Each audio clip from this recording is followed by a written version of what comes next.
ہیں تو پھر قیامت کے دن ایک جمگٹا ہوگا اور وہاں اللہ تعالیٰ کہے گا اے آدم کے بیٹے میں بیمار تھا لیکن تو نے میری عیادت نہیں کی. وہ انسان حیران ہو کر کہے گا اے اللہ آپ تو رب العالمین ہیں, آپ کیسے بیمار پڑ سکتے ہیں؟ بیماری لگنا یہ انسانوں کی عادت ہے, انسانوں کی صفت ہے. آپ تو تمام عیبوں سے تمام بیماریوں سے پاک ہیں. اللہ کہے گا کہ تجھے پتہ نہیں کہ میرا فلاں بندہ بیمار تھا, اگر تو اس کی عیادت کرتا تو اس کے پاس مجھے پاتا. اسی طرح اللہ کہے گا قیامت کے دن اے آدم کے بیٹے میں بھوکا تھا تو نے مجھے کھانا نہیں کھلایا. پھر بندہ کہے گا اللہ آپ تو رب العالمین ہیں, آپ کو کھانے کی حاجت نہیں, آپ کو کھانے کی ضرورت نہیں, آپ ان تمام چیزوں سے پاک ہیں. اللہ کہے گا کہ میرا فلاں بندہ بھوکا تھا, اسے کھانے کی ضرورت تھی, اگر تو اسے کھلاتا تو اس کے پاس تو مجھے پاتا. اسی طرح اللہ کہے گا اے آدم کے بیٹے میں پیاسا تھا, اگر میں پیاسا تھا مجھے پیاس کی شدت محسوس ہو رہی تھی لیکن تو نے مجھے پانی کا ایک گھونٹ نہیں دیا.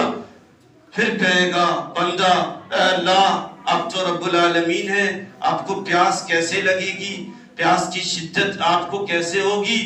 اللہ کہے گا میرا فلاں بندہ پیاسا تھا, اگر تو اسے پلاتا تو وہاں مجھے پاتا. بالکل اسی طریقے سے یاد رکھیے کہ یہ تو کچھ مثالیں حدیث میں بیان کی گئی, تو صرف یہی نہیں ہے کہ صرف انہی تینوں چیزوں کو لیا جائے گا,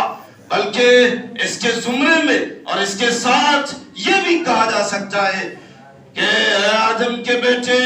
سردی کا زمانہ تھا, کڑاکے کی سردی پڑ رہی تھی, ایسے وقت میں جبکہ تیرے پاس بہترین بلینکٹ تھے اور کئی جیکٹ تھے, کئی چادریں تھی, تو آرام کے ساتھ ٹھنڈ گزار رہا تھا, جبکہ تیرے پڑوس میں میرا ایک بندہ تھا جس کے پاس چادر نہیں تھی, جس کے پاس جیکٹ نہیں تھی, جس کے پاس ٹھنڈ سے رات گزارنے کے لیے بلینکٹ نہیں تھے. ایسے وقت میں بتائیے اگر آپ نے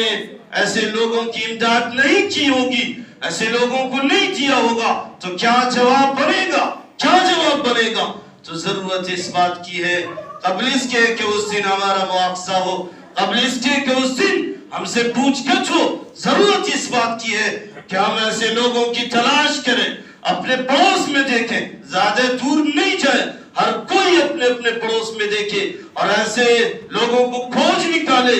آپ دیکھیں شہروں میں یہ نظام چلتا ہے, فٹ پاتھ پہ, بس اسٹاپ پہ, اسٹیشنوں پہ ایسے ایسے اللہ والے ہیں, ایسے ایسے صاحب نصاب اہل خیر حضرات ہیں جن کو اللہ تعالی نے مال و دولت دیا, تو چپکے سے سوتے ہوئے مسافروں پہ کمبل ڈال آتے ہیں, چادر ڈال آتے ہیں, ان سے ان کا مذہب نہیں پوچھتے, ان سے ان کا نام نہیں پوچھتے, ان سے ان کا دین نہیں پوچھتے, اور وہ دے کے چلے آتے ہیں, اس لیے کہ دین کی اہمیت ان کے نظر میں ہے. اس لیے ضرورت اس بات کی ہے کہ یہ موسم